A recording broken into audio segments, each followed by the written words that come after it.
Accounting कहते किसको है बेटा? इसके लिए यहाँ पर जो मैंने आदित्य को समझाया था वही वाला एग्जाम्पल ले रहा हूँ।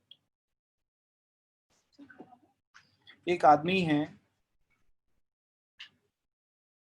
इसका नाम है मुन्ना लाल। मुन्ना लाल जो है एक बेचारा एक रेड़ी चलाता है और रेड़ी पे बिजनेस करता है। कुछ कस्टमर हैं जो इससे सामान खरीदते हैं। 500 रुपये पर डे का ये सामान बेचता है और महीने का बेचता है बेटा 15,000 रुपये। ठीक है, अच्छा चल रहा है काम, ठीक है, उसका कोई प्रॉब्लम नहीं है। बट अब फ्यूचर में इसका काम जो है वो बढ़ जाता है। ये एक शॉप खोलता है जिसका नाम रखता है मुन्ना ट्रेडर्स। मुन्ना ट्रेडर्स बड़ा आदमी हो गया, इसने आगे अपने स्टाफ रख लिया, सामान ज्यादा हो गया इसके पास, स्टॉक,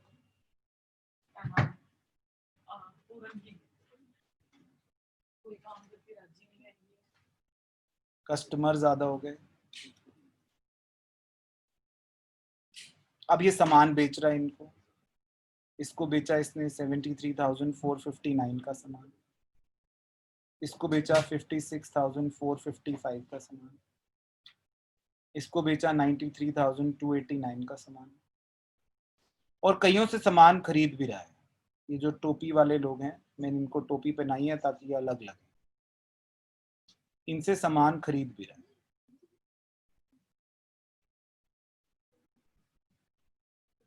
इससे खरीदा 2,59,300 का सामान, इससे खरीदा 3,01,500 का सामान। अभिनव, क्या आप ये सारी फिगर्स याद कर सकते हो? नहीं सर। मुश्किल काम है ना? Yes sir. तो हमें क्या करना पड़ेगा, इसने यहाँ पर क्या किया, एक कॉपी बनाई और उस पर लिखना शुरू किया। इसको बेटा हम अकाउंटिंग कहते हैं। अकाउंटिंग, ये अकाउंटिंग मैंने आपके सामने यहाँ पर ये क्यों लिया, क्योंकि हमें ये पता होना चाहिए कि कौन सा सब्जेक्ट क्या काम करता है ना? जैसे हमें मालूम है ज्योग्राफी क्या करती है, आ जाओ जल्दी। तो अब हमने ज्योग्राफी का हमें पता है कि ज्योग्राफी हमारे लिए ये काम करती है, ठीक है। हमारे को ये पता है कि मैथ्स हमारे लिए क्या करता है। तो हमें अपने अपने सब्जेक्ट्स के बारे में मालूम है, लेकिन अकाउंट्स के बारे में हमें नहीं मालूम कि अकाउंट्स हमारे लिए क्या करता है।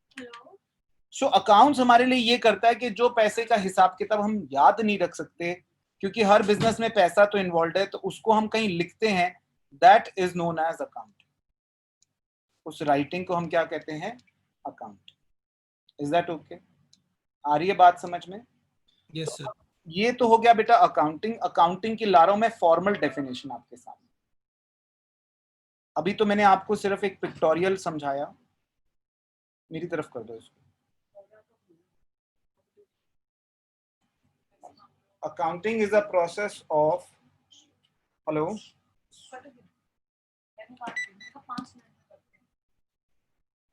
identifying, measuring, recording, classifying, summarizing, analyzing, monitoring transactions of a business। इसको समझने के लिए बेटा मैं एक एग्जांपल और ले रहा हूं आपके साथ। हमारा ये जो कैरेक्टर है मुन्ना लाल जो कैरेक्टर है, मुन्ना लाल अपनी शॉप पे जाता है, गोज टू शॉप।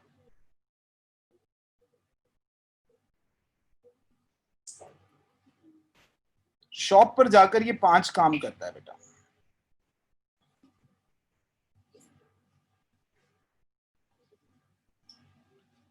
पहले जाकर बेटा ये क्लीनिंग करता है, थोड़ी सफाई वगैरह करता है। फिर जाकर ये फिर जाता है तो वहां पूजा वगैरह करता है। फिर कोई सप्लायर आता है, उससे माल परचेज करता है, फिर इलेक्ट्रिसिटी का बिल देता है और फिर कुछ सेल करता है। आपने मुझे ये बताना है कि इनमें से किसमें पैसा इन्वॉल्व है। ठीक है, आप उसमें टिक लगवाओ जिसमें पैसा इन्वॉल्व है। सर बोलूं? यहां पर सबसे पहले इलेक्ट्रिसिटी में आपके, सॉरी, क्लीनिंग में टिक लगाऊं या क्रॉस? क्रॉस। यानी पैसा इन्वॉल्व नहीं है। बहुत अच्छे। वर्शिप में ये भी क्रॉस। क्रॉस, बड़ी वाली इधर सर वाली, ये तीनों टिक हो जाएंगे। तीनों में टिक हो जाएंगे। बहुत अच्छे।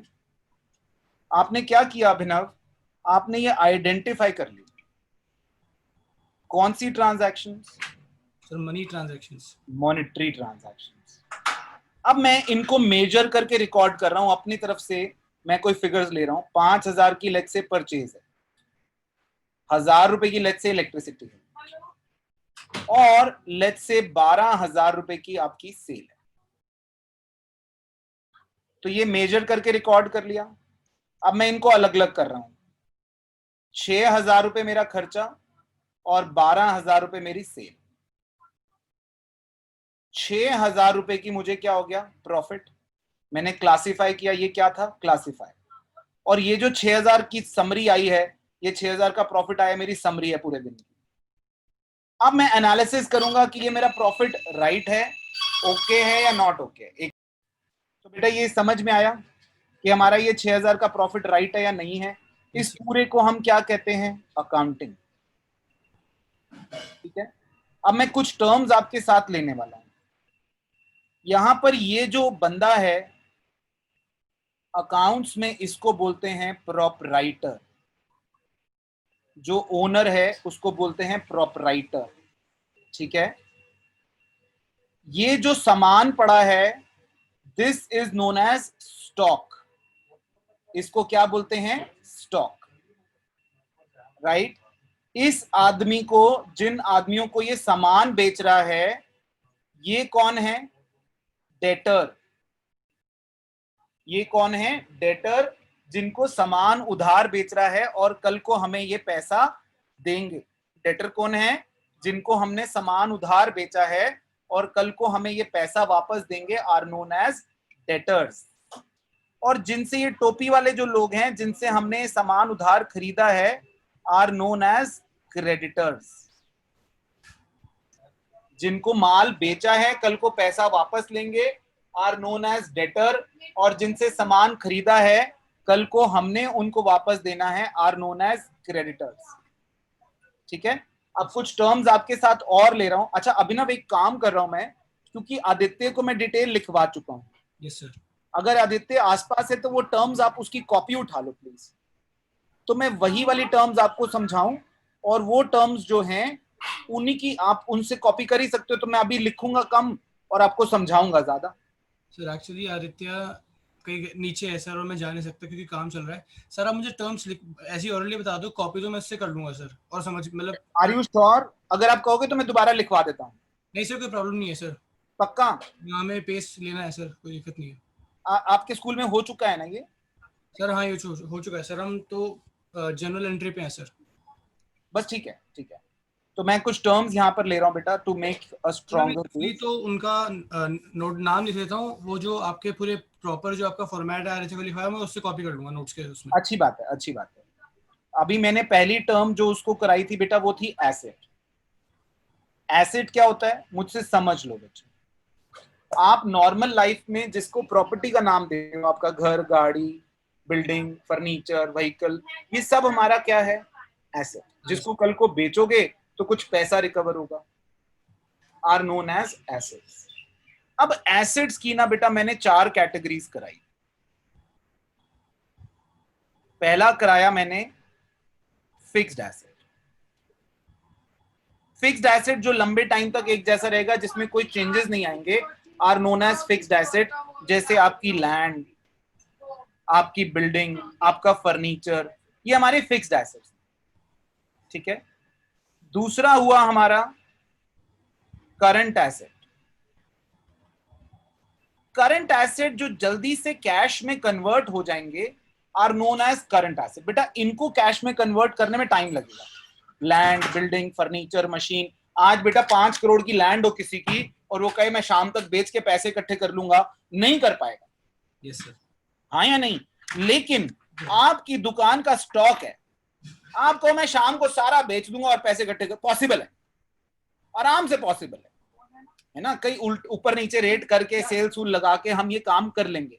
सो in case of current assets they can be converted into cash very fast. तो करंट एसेट्स कौन से होते हैं? तो कैश खुद, स्टॉक, बैंक बैलेंस, ये हमारे करंट एसेट्स। फिक्स्ड एसेट्स जो जल्दी जल्दी कैश में कन्वर्ट नहीं हो। करंट एसेट्स के बाद इंटेंजिबल एसेट। ये एसेट कौन से होते हैं बेटा? जिन एसेट्स को आप देख नहीं सकते, छू नहीं सकते, लेकिन बेचोगे तो पैसा रिकवर हो जाएगा, are known as intangible assets. Intangible assets में हमारे पास नाम आते हैं गुडविल, ठीक है, नाम आता है आपका पेटेंट्स, नाम आता है ट्रेडमार्क। ये हमारे इंटेंजिबल एसेट्स हैं। जैसे गुडविल है बेटा, नाम है कंपनी का, बिजनेस का नाम है। अब वो नाम जो है लोगों को दिख थोड़ा रहा है, वो छू थोड़ा सकते हो आप, लेकिन बाजार में नाम है, नाम की वजह से उसका माल बिक। इंटेंजिबल एसेट में अभी कर, इंटेंजिबल एसेट में बेटा मैंने कहा जैसे गुडविल है, अब आपके शॉप का नाम है बेटा। जी सर। अब आपके शॉप का नाम खड़ा करने में आपके फादर को कितने साल लग गए? अगर कोई और उस नाम से आपके फादर से कहे कि आप अपना नाम हमें दे दो, अब उसको तो बैठे बिठाए उसका बिजनेस तो पहले दिन से चलेगा। आपके फादर को, ताऊ जी को कितने साल लगे होंगे आई एम श्योर इस बिजनेस को खड़ा करने में, यस सर। उसके लिए तो पहले दिन से शुरू हो जाएगा। Yes sir. अगर उसके लिए पहले दिन से शुरू हो जाएगा तो वो इस चीज के पैसे देगा आपको। किस चीज के पैसे दे रहा है? गुडविल के, नाम के, गुडविल के। नाम के। देख नहीं सकते इस एसेट को, यस सर। ना छू सकते हो, लेकिन फिर भी बिक रहा है। अगर गूगल आज सिर्फ अपना नाम बेच दे ना, नाम, तो हजारों करोड़ का बिकेगा। Do you agree? Yes sir. Trademark, जैसे ये बेटा मर्सिडीज अपना सिर्फ ट्रेडमार्क बेच दे कि भाई लगा लो अपनी गाड़ी में ये नाम, करोड़ों का बिक जाएगा। स्टील का बना के नहीं देगी मर्सिडीज, मर्सिडीज सिर्फ एक चिट्ठी देगी कि हाँ भाई लिख लो, बना लो आप अपना। वो चिट्ठी चिट्ठी बेटा करोड़ों रुपए की बिक जाएगी। हाँ या नहीं? अच्छा, वेस्टिंग एसेट क्या होते हैं? जैसे वेस्टिंग एसेट होते हैं जैसे बेटा गोल्ड माइन। आप गोल्ड माइन में से गोल्ड निकालते जाइए, निकालते जाइए, निकालते जाइए, यहां क्या बचेगा? यहां सिर्फ मिट्टी बचेगी। तो ये एसेट जो गोल्ड माइन है आपका, ये धीरे धीरे खत्म होता चला जाएगा। Is that okay? Got it? ये हो गया आपका वेस्टिंग एसेट। मैंने 4 एसेट के बाद अगली टर्म ली बेटा मैंने कैपिटल। ओनर की खुद का जो पैसा है, ओनर्स मनी, ओनर ने जो खुद पैसा लगाया है बिजनेस में, that is known as capital. बेटा ओनर 2 तरह से पैसा लगाता है, एक खुद का और एक उधार का। तो जो उधार का है that is known as liability. जो उधार का पैसा है उसे हम क्या कहते हैं? लायबिलिटी। और जो खुद का लगाया है that is known as capital. ठीक है? लायबिलिटी 2 प्रकार की होती है बेटा। एक करंट, करंट लायबिलिटी कौन सी होती है? जो 12 महीने के अंदर अंदर आपको वापस करनी है। और नॉन करंट लायबिलिटी या फिर लॉन्ग टर्म लायबिलिटी किसको कहते हैं? जिसको वापस करने में 12 महीने से ज्यादा का समय लगेगा, उसे कहते हैं non current liability. Current liability कौन सी? जो 12 महीने के अंदर अंदर आपको वापस कर देनी है। नॉन करंट लायबिलिटी कौन सी? जिसको, अब जैसे घर का लोन लिया बेटा, होम लोन 20-20 साल का होता है, तो अगर 20 साल के बाद वापस करना है तो that is non current liability. ठीक है? Yes sir. देन आगे टर्म करी बेटा मैंने गुड्स। गुड्स क्या होता है बेटा? जिसमें आपका बिजनेस डील करता है उसको गुड्स कहते हैं। जैसे for example grocery for Goyal brothers, ये गुड्स हैं आपके। Yes sir. Shoes for Nike, cars for Tata, ये इनके गुड्स हैं। जो बिजनेस में जो आदमी जिस बिजनेस में डील करता है उसको हम क्या कहते हैं बेटा? गुड्स। ठीक है। डेटर मैं आपको समझा चुका हूं, कौन आदमी? जिसको उधार माल बेचा, वो जो नीचे वाले लोग थे। क्रेडिटर मैंने आपको बताया कौन? जिनसे हमने टोपी वालों से माल खरीदा है, कल को हम वापस देंगे, इज नोन एज क्रेडिटर। फिर आ गई बेटा टर्म ड्रॉइंग्स। यहां समझना बेटा, मुन्ना ट्रेडर्स, ये जो शॉप है और ये जो मुन्ना है, ये दो अलग अलग एंटिटीज हैं। हम अकाउंट्स किसके लिख रहे हैं? हम मुन्ना ट्रेडर्स के अकाउंट्स लिख रहे हैं, हम इसके अकाउंट्स लिख रहे हैं, ना कि इसके। मुन्ना के अकाउंट्स नहीं लिख रहे। ठीक है। अब मुन्ना और मुन्ना ट्रेडर्स दो अलग अलग एंटिटीज हैं, तो इसका मतलब है कि इनके बीच में भी कोई लेन देन होगा तो वो भी प्रॉपरली रिकॉर्ड होगा, उसको छोड़ नहीं सकते। Yes sir. अगर मुन्ना ने कैपिटल लगाई, पैसा लगाया, तो उसको हमने बोला कैपिटल। इसी तरह अगर मुन्ना इसमें से निकालेगा तो वो कहलाएगा ड्रॉइंग्स, विड्रॉन। अगर पर्सनल यूज के लिए पैसा बिजनेस में से निकालता है तो उसको हम अकाउंट्स में नाम देते हैं ड्रॉइंग्स। तो क्यों? क्योंकि ये दोनों सेपरेट एंटिटीज हैं अकाउंट्स में। बेटे जैसे लॉ की नजरों में दो भाई भी, आप और आदित्य एक ही हैं यार। आप आपस में चीजें शेयर करते हैं, आप आपस में बातें शेयर करते हैं, आप दोनों ने कभी एक दूसरे को अलग नहीं माना। आपके घर के बाहर कोई दोस्त रहता है तो वो आप दोनों अलग अलग हैं, मैं और आप अलग अलग हैं, लेकिन आपने आदित्य को कभी अलग नहीं माना होगा। लेकिन अगर आप कोर्ट की नजरों से देखेंगे तो कोर्ट में आप और आपका भाई अलग अलग हैं, आपकी प्रॉपर्टी अलग अलग है, आपके एसेट्स अलग अलग हैं।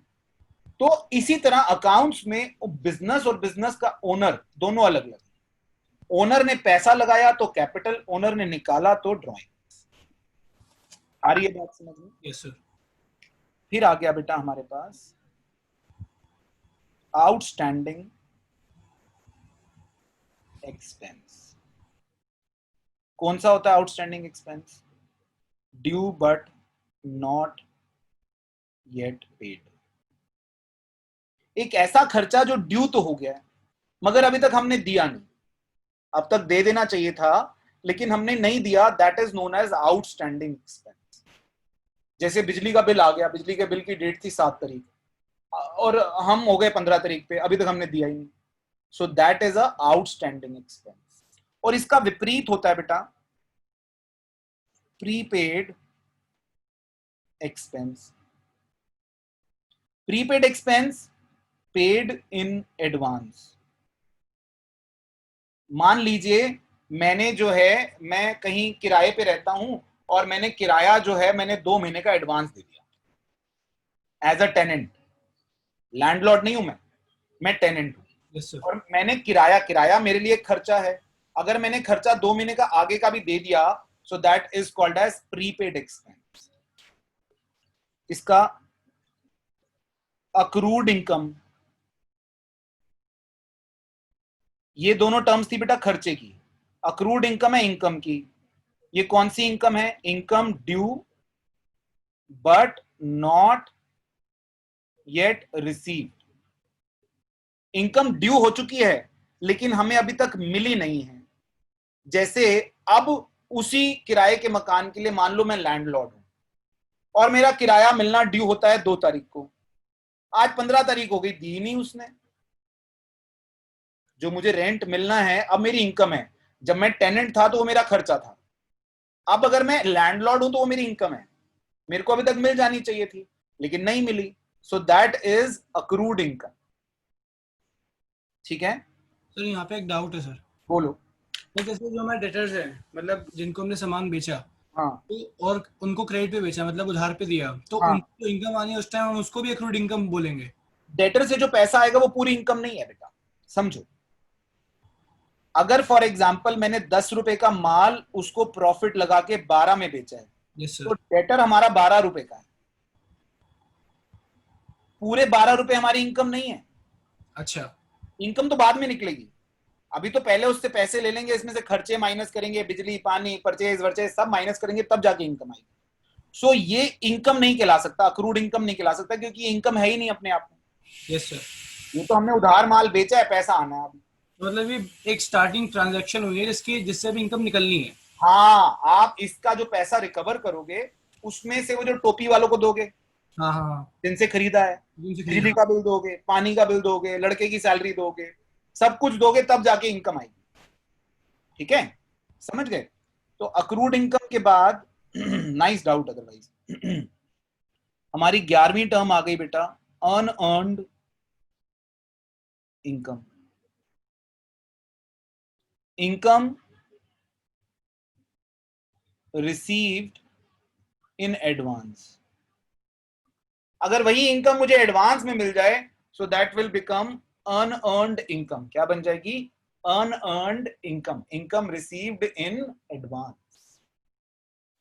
Is that okay? Got it? वही किराएदार मुझे 2 महीने का किराया एडवांस में दे जाए तो मेरे लिए अनअर्न्ड इनकम होगी, जो मैंने अभी कमाई नहीं है लेकिन मुझे मिल गई। मतलब देने वाले के लिए प्रीपेड एक्सपेंस हो गई और लेने वाले के लिए अनअर्न्ड इनकम हो गई। बहुत बढ़िया, बहुत बढ़िया है। मैंने बहुत सारे बच्चे इनमें कंफ्यूज होते देखे हैं, आप पहले बच्चे हो जो इसने क्लियर किया है। नहीं तो बच्चा कहता सर ये तो प्रीपेड था। प्रीपेड एक्सपेंस के लिए अनअर्न्ड देने इनकम, वाले के लिए अनअर्न्ड इनकम। आउटस्टैंडिंग एक्सपेंस के लिए और अक्रूड इनकम। Yes sir. चारों मिलती जुलती टर्म्स हैं लेकिन 2 एक्सपेंस की हैं और 2 इनकम। बहुत अच्छी। आगे बढ़ते हैं बेटा, हमने कर लिया ये। हाँ, अच्छा, इसमें हाँ गुड्स। बेटा मैंने अभी गुड्स के बारे में आपको बताया कि गुड्स जो है हमारे, जिस चीज में हम डील करते हैं उसको गुड्स कहते हैं। अगर आप गुड्स परचेज करोगे ना, उसको टर्म देते हो आप अकाउंट्स में परचेजेस। सुनना बेटा, अगर मैंने लैंड खरीदी तो मैं उसको लैंड परचेज ही बोलूंगा। मैंने फर्नीचर खरीदा तो फर्नीचर परचेज बोलूंगा। बिल्डिंग खरीदी बिल्डिंग परचेज बोलूंगा, लेकिन गुड्स परचेज किए तो मैं परचेजेस बोलूंगा, सिर्फ परचेजेस। अगर मैं सिर्फ परचेजेस बोल रहा हूं तो उसका मतलब है कि भैया हमने माल खरीदा है। ठीक है? और अगर मैं गुड्स को सेल करता हूं तो उसको मैं क्लियर टर्म दूंगा सेल्स। अगर मैंने लिखा है सेल्स तो सेल यानी कि गुड्स सोल्ड। अगर मैंने मशीन बेची तो लिखूंगा मशीन सोल्ड, फर्नीचर बेचा फर्नीचर सोल्ड, बिल्डिंग बेची बिल्डिंग सोल्ड, लैंड बेची लैंड सोल्ड, अगर कोई भी गुड्स बेचे। अलग एसेट जो गुड्स के अलावा है उनको बेचेंगे तो उनके नाम आएगा, लेकिन जिस गुड्स में हम डील कर रहे हैं उनको सेल जाएगा। बिल्कुल करेक्ट, बिल्कुल करेक्ट, शाबाश। कितने कितने मार्क्स आते हैं अभिनव नॉर्मली? सर 28 29 मतलब out of 40। And what was your score in pre board of 10th? Sir it was 92%।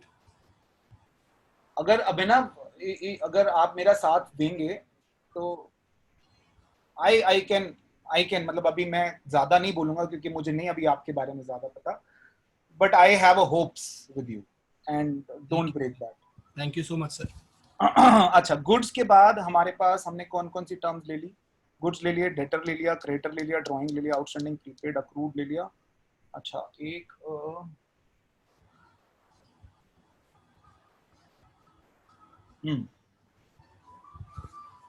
Bills of exchange. Bills of exchange में 2 बिल्स ऑफ एक्सचेंज होते हैं, एक बिल्स रिसीवेबल और एक बिल्स पेएबल। ये क्या है? मान लीजिए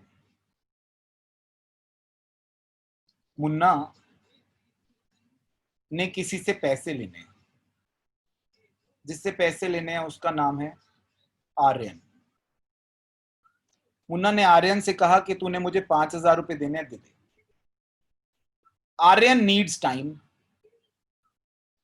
आर्यन ने कहा मुझे 2 महीने का टाइम दे दे यार, अभी है नहीं।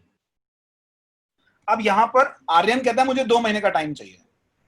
मुन्ना ने कहा यार रिटर्न में दे, आई डोंट ट्रस्ट।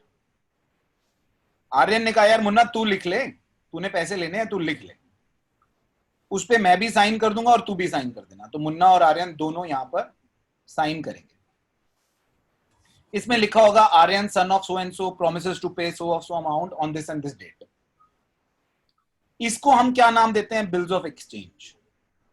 इसकी 2 कॉपी बनेगी बेटा, एक कॉपी इधर जाएगी, एक कॉपी इधर जाएगी। जो कॉपी इसके पास आएगी उसको बोलेंगे बिल्स रिसीवेबल, क्योंकि इसने पैसे लेने हैं। इसके पास जो कॉपी आएगी उसको बोलेंगे बिल्स पेएबल। बेसिकली डेटर और क्रेडिटर आपस में जब एक रिटर्न समझौता कर लेते हैं जिसमें प्रॉमिसरी नोट होता है कि साहब मैं इतने टाइम के बाद आपको पैसे दे दूंगा, और दोनों उस पे अग्रीमेंट पे साइन करते हैं, तो उसकी कॉपीज को ही बिल्स रिसीवेबल और बिल्स पेएबल है। हिंदी में बेटा इसको नाम देते हैं हुंडी। हुंडी। हुंडी अजीब नाम है मगर इसको नाम देते हैं हुंडी, ठीक है।